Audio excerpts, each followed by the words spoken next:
This is Helpscreen and this is how to fix Subaru app not working. So this is an Android and Apple tutorial, so simply follow along.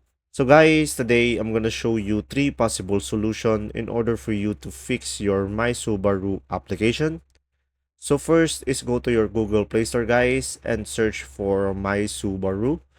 And then from here, just make sure you are running the latest version of the application. And when the application have an update, you should be able to update it over here. And now guys, for the second solution is just go to your settings on your device. And then once you are here on the settings, just go to the apps. And then from here on the apps, you will see all of the installed application on your device. So just try to find My Subaru and tap on it. And then tap on the storage and make sure to clear cache and also clear data. And then from there guys, you should be able to fix your My Subaru application.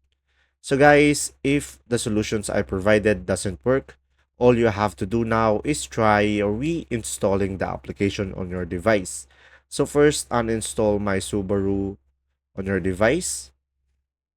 And then once it is uninstalled, you can just go back to your Google Play Store and install it back again. And then from there, you should be able to use My Subaru application without any having issue. And there you go. If this video was helpful guys, please like and subscribe. And thanks for watching. See ya!